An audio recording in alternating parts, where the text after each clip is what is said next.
Kabayan, sinampahan na ng kaso si Kiko through ano yata ito, no? Philippine Coast Guard, PCG.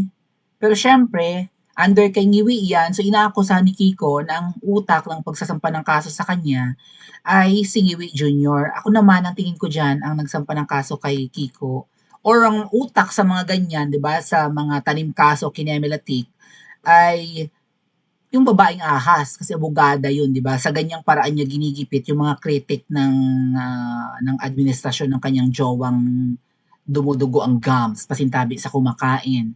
Okay? Pero ayun nga, pinost din ni Kiko pala, pinangalanan talaga niya na si Ngiwi ang nag-file ng sedition at rebellion case laban sa kanya. Oh. So, nakakatuwa na may batang kongresista na right na pumupuna. Ilang taon na ba si Kiko Barzaga? Maybe I should check, no? Dali ha. Oh. Feeling ko ano lang to no? Early 30s if not late 20s. Let's go ahead and check. Oh, 1998? Really? September 12, pinanganak si Kiko Barzaga? He was born on September 12, 1998. So 2008, 10 years old. 2018, 20 years old.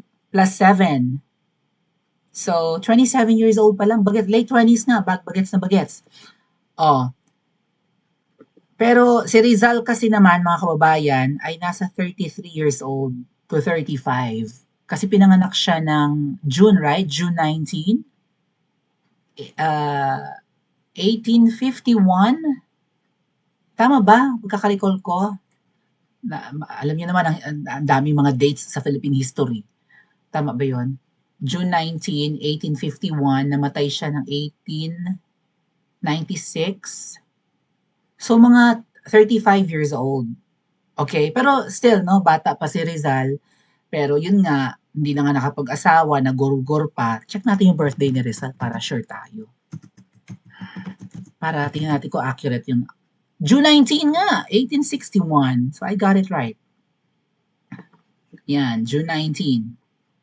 1861, pinanganak si Jose Rizal. Isa sa mga kritiko noon ng Spanish regime sa Pilipinas. Kasi di ba, biro mo yun, 3 centuries mahigit. 3 centuries and 3 decades, 333 years. Parang madali namang tandaan kasi God's number yun 333. Sa ganong katagal na, di ba, na sinakop ng mga Kastila ang Pilipinas, at nakita naman ni Rizal growing up kung, di ba, na nawawala yung identity ng mga Pilipino, maliit ang tingin sa mga Indio nga ang tawag sa atin, at yun nga, ang mga resources natin, like mga golds and whatnot, dinadala sa Spanya, di ba? Kasi yun naman ang naging goal nila eh. They're looking for the Spice Island. Eh. Malay natin yung Spice is code name lang pala sa mga precious gems and precious metals and, di ba, wealth ng Pilipinas. Kasi siguro, nakikita na noon na yung mga kabarter ng mga Chino ay mga ginto ang alahas, di ba? Sila pula-pula, mga ginto naman talaga yung mga, may mga jewelries na, di ba, made of gold ang Pilipinas. So, siguro gumagawa na rin ng ingay noon pa man. Kaya naman siguro kinonquer tayo ng mga Kastila. But nung inabot nga ni Rizal, nakita niyo yung pang-api sa mga Pilipino, mababa ang tingin, di ba? O hindi pantay ang karapatan pagdating sa pagpupursu ng education, ganun din sa gender. Kapag babae ka, mukhang pangbahay ka lang talaga, no? Tuturuan ka lang ng mga trabahong pambabae bilang may bahay ng mapapangasawa, pero hindi ka talaga tuturuan at hindi ka makakatapos ng naaabot na mga like college level or degree ng mga kalalakihan. So marami pang mga sablay na pamumuno ng Kastila and ang simbahang Katoliko, 'di ba? So pinunayan ni Rizal, okay? Kasi matalino, laging nag-o-observe, ganyan. So, bakit ganito? Mayaman naman si Rizal, mayaman ang kanila sa Calamba, Laguna. Pero, di ba, nakikita niya na may mga mahihirap na Pilipinong inaapi or yan, inaabuso ng mga nasa power nun. And Kiko is actually almost similar to Rizal and luckily matalinong bata pero syempre yun nga dahil nga pumupuna sa mga nasa kapangyarihan eh ginigipit din po. Eventually si Rizal ay 'di ba kaya nga may Luneta Park ay binaril sa Bagong Bayan dating pangalan At ang bumaril pa mga Pilipino, nakatalikod, so parang tumatraydor sa bansa natin. Pero alam naman natin na, nagsusulat lang si Rizal, no, ng nobela. Actually, hindi pa nga direkta eh. Kumbaga, gumagawa lang siya ng novels. Yun nga, El Fili and Noli, na kung ano ang nangyayari sa Pilipinas, no, corruption, ganyan, abuso ng mga praile sa mga Pilipino, nambubuntis naman pala, di ba yung kwento nga ni Maria Clara, di Bara, ganyan. So, sa panulat na yan, nabubuking kung bakit ganito ang isinusulat ng isang Filipino scholar, bakit parang maanumalya ang 'di ba, ang pamunuan ng mga Kastila sa Pilipinas, gano'n. So, dahil diyan ay ginipit si Rizal. Pero between Rizal and Bonifacio, si Rizal hanggang panulat lang, hanggang parinig kumbaga, hanggang post lang sa social media kung sa panahon natin. Whereas si Bonifacio naman po ay gusto talaga labanan, no? Sipain, patalsikin, tagaan, patayan ang kailangan. Sa ngayong panahon ba, kailangan ganyan ang mga Pilipino, aggressive na dapat? Right? Hindi na dapat ba matakot? Eh, ito nga si Kiko Barzaga, di ba? Pumuputak lang naman online din, nagsasalita. O parang Malarizal nga yung kanya, hindi naman siya nagdadala ng tabak or hindi naman siya sumusugod sa Malacanang at gusto nang magkaroon ng skirmishes or di ba labanan para lang masipa yung mga abusado at ay, corruption is as old as time, right? Parang noon pa, noong unang panahon pa, kasabay ng pagkakaroon ng langit at lupa, liwanag at dilim, may corruption nga. Ano ba yun? Kung may kabutihan, may kasamaan. Therefore, ayan nga, mabuti may mga malalakas ang loob na pumapalag, no? But nakakapagtaka lang mga kababayan. Mabibilang sa ating mga daliri ang mga nasa power din. Sila yung nasa power, sila yung may resources. Sila dapat yung nagtatanggol sa atin, di ba? Mga iba pang politiko, ganyan. Or maybe yung mga kasundaluhan. Pero wala eh. Iilan lang ang lumalaban at naglalakas loob na magsalita. Wala pa tayong Andres Bonifacio sa panahon ngayon, mga kababayan.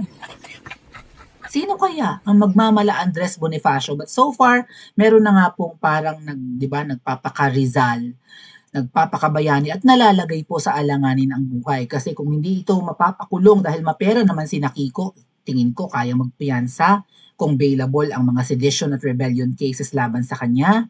Pero kung hindi siya mapapatahimik sa pamamaraan ng pagpapakulong, baka ito ay ipagurgur talaga kasi nag-post nga si Kiko na parang ganun yung balak. Hence the photo na kasama si Rizal. If I am to die fighting Marcos, then that is the will of God. Kagustuhan. Sabi nga ng kakilala nating psychic, tadanak ang dugo bago tayo magising.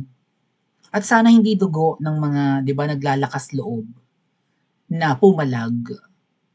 At karapatan naman nating magreklamo, hindi lang naman reklamo, puna ito. Wala silang balak ayusin ang kanilang trabaho, mga ating, pampubudol. Eh, hindi naman yung tipong nagkakamali lang eh, right?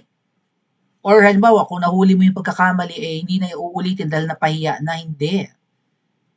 Ang goal nila sa pagbabalik in power ay hindi pagsilbihan ang Pilipinas, kundi i-correct daw ang, di ba, i-redeem ang pangalan nila. Pero yun pala, nagbabalik sa kapangyarihan para ibalik ulit ang pangangamkam. Yun yung ultimate goal nila. Ang bumawi at pati yung mga kasamahan nila, di ba? Nagpapaligsahan sila sa palakihan ng kamkam, kaya naman ang mga Pilipino nagkakandamatay kapag may kalamidad. Luckily may mga nagsasalitang katulad ni Kiko, sana nga po ay dumami pa, may mangilan-ngilang mga vloggers tulad namin, pero syempre ginigipit din, no? Kahit na maliit na vlogger, ganyan. Si Mas Maharlika, sinampahan na rin ng kaso. Sino pa ba yung kasama niya? Si Spokes Harry Roque, ganun din, kinasuhan na rin. Kiko Barzaga, Ka Eric, ganyan, di ba? At kung sino-sino pang mga nagsasalita ay sinasampahan ng kaso. May isa pa nga tayong kakilala eh. Hindi naman siguro bawal na banggitin ang kanyang pangalan. Si Ma'am Elizabeth Oropesa, yung artista. 'Di ba? Kaya hindi yan, sa tingin ko kaya hindi siya masyadong nagsasalita against sa Marcos government ngayon, which maka-Duterte naman yan eh, si Ma'am Elizabeth Oropesa. Shoutout po ma'am kung nanonood kayo. Sa tingin ko kasi, kaya hindi yan nagsasalita ngayon, ay dahil nga sa kanyang kaso, ni-revive yung kaso niya. Katulad rin ng kay Kiko Barzaga. parang ano rin, sedition case din. Kasi nung panahon ni panahon ni Cory Cong yan sila, di ba? Ay, yun nga, sumasama sa mga rally si Ma'am Elizabeth Oropesa. Okay? Na ano na nga yan, di ba? Parang na-hostage, parang na-kidnap na nga yan eh. And ang alam ko, tinaga yan sa paa para hindi makatakbo. Sa pinaka parang Achilles heel niya somewhere. May ganun, di ba? Tinorture yan eh. Hindi ko lang alam kung tama yung Ma'am Elizabeth Oropesa, kung nanonood kayo, wala na kasi yung aking dating Facebook account, binura na yun ng YouTube, ng Facebook rather, sorry. And kasama yung dalawang pages ko, so gumawa ako ng bagong, uy nga pala ha, pina-flag na naman yung bagong gawa kong Facebook, ano ba yun? Lit-lit kong vlogger, apektado sila nun. May mga suspicious activities na naman daw ang aking bagong gawang Facebook. Walang hiya. Hawak kasi ng babaeng ahas ang Facebook, wala tayong magagawa. Oh, so, yun nga. Sa tingin ko, na-revive yung kaso niya and posible pang makulong yan si Ma'am Elizabeth Oropesa. Ay non-bailable. Non-bailable ba? Basta ginigipit yan eh. Kaya nga hindi na masyadong nagsasalita. Siguro inaasikaso din yung kaso and bawal siya magsalita dahil dun sa subjudice rule, di ba? So, itong si Kiko, ayan sabi niya, if I'm to die fighting Marcos, then that's the will of God. Just as Rizal's sacrifice was God's instrument in removing our colonizers, galit na galit si Bonifacio nun eh, nung di ba, nabangbang si Rizal. Oh. So, kasi firing squad yun, kitang-kita ng maraming Pilipino, and eventually, yun nga, nagkaroon na ng digmaan talaga, no, labanan. I shall become God's instrument in imprisoning Marcos, sabi ni Kiko. Oo. Kung instrumento si Rizal noon para matanggal ang mga mananakop sa Pilipinas, then siya rin daw ay magiging instrumento para mapakulong ang pamilya. So pinagbibintangan ni Kiko na ang nanggigipit sa kanya ngayon ay ang Marcos administration. Syempre sakop niya yung ano eh, yung men in uniform, kung Coast Guard yung nagsampa, di ba may pinost na si Kiko na ano, na subpoena, right, na pinadala, parang sinampahan nga siya ng kasong sedition and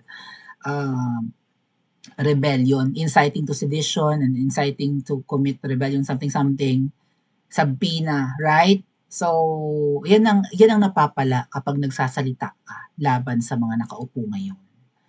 Gipitan ito. Ayaw nilang mabuking ang kanilang kawalanghiyaan. Mambubudol sila. They will lie through their teeth. Huwag lang mabuking, di ba? So, tapos kapag may mga nambibisto ng kanilang kalokohan, kaso ang aabutin mo. So, baka makulong, ang problema po, baka makulong si Kiko.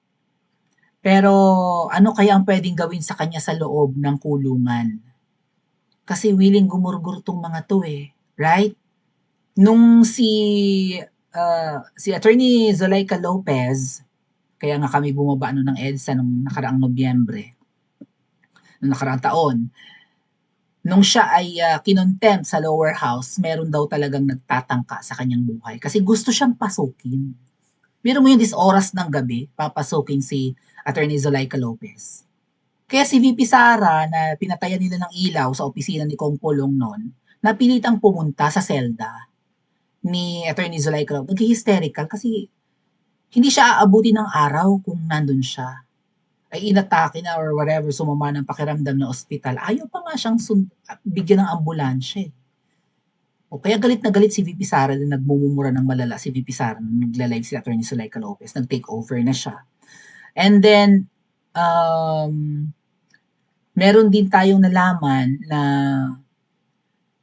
merong balak ikulong at kapag kinulong, inilipat from say sa Krame, inilipat sa BJMP, Bureau of Jail Management Technology, or maybe Muntinlupa or somewhere, ikukulong doon, tapos may nakakontrata ng gugurgur sa kakilala natin na gusto nilang hulihin.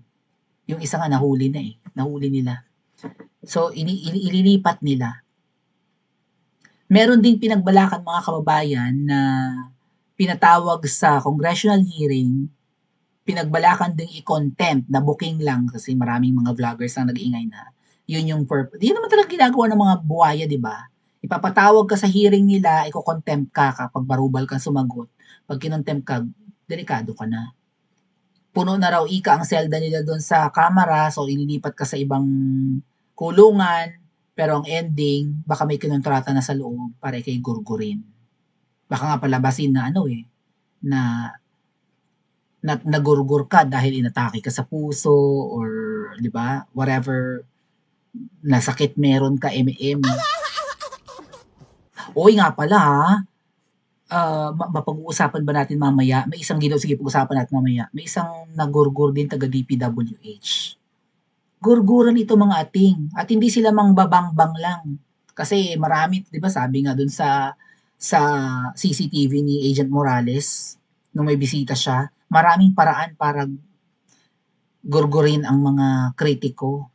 Hindi na kailangan bangbangin. Pwede namang maaksidente na lang, pwede namang lasunin. Eh, sabi nga ni VP Sara, kinukulam siya eh. Gusto talaga siyang iligpit. So lahat ng pumupuna nagsasalita laban sa powers that be, yan ang kahahantungan. Kaya ang tanong ko sa inyo mga kababayan, bakit itong mangga ay nakikita niya to lahat eh. Bakit hindi niya sabihin sa kanyang kapatid na bumaba ka na, nakakahiya na ang ginagawa mo. At hindi tama na kapag kami mga kritiko kayo, ay ipakukulong nyo, kakasuhan nyo, and worse, gugurgurin. May nagurgur na, ading. Di ba dapat ganun sasabihin ni Mangga? May nagurgur na, unang upo mo pa lang. Pero si Lapid, gaano ka nakakahiya yun? Si Percy Lapid, di ba, pinagbintangan mga si General Bantag. So, ibig sabihin may mali sa pamumuno ng kapatid ng Mangga na yan. Ngumangakak na naman si Mangga, di ba, nagdadrama na naman kanina. Na si ano daw, si Goteza daw, babaliktad raw. Magre-recant daw dahil nga ginigipit na yung mga asawa, yung pamilya. So, although mukhang maganda ang dating na si Mangga ay binubulgar agad yan, na parang ginigipit si Goteza at ang mga kamag-anak para paltan yung mga sinabi, pero hindi naman yung matukoy na kapatid niya ang sala rin sa lahat ng nangyayaring ito. Or yung babaeng ahas. Parang gusto lang niyang sabihin ay baka si Pinky Lacson ang gumigipit kay Guteza o kaya naman si Tamba. Kasi si Mangga puro eke ayaw naman niyang tukuyin. Maligoy, right? Binabakla ang eksena. So, hanggang kailan to mga kababayan? Dapat pa bang paabuti ng Pasko at Bagong Taon? O dapat hanggang November na lang? Mag-succeed kaya ang iglesia at iba pang mga grupo sa kanilang mga paparating na rally? At masipa na kaya ang inutil? Kasi ano yun eh, kung siya ang ugat ng mga problema ng bayan natin na inutil naman, puro corruption pa, eh dapat talagang bunutin na. Right? Kasama na dun mabubunot ang babaeng ahas. Tama ba? Pa-comment po sa comment section at mag-like and subscribe din po kayo.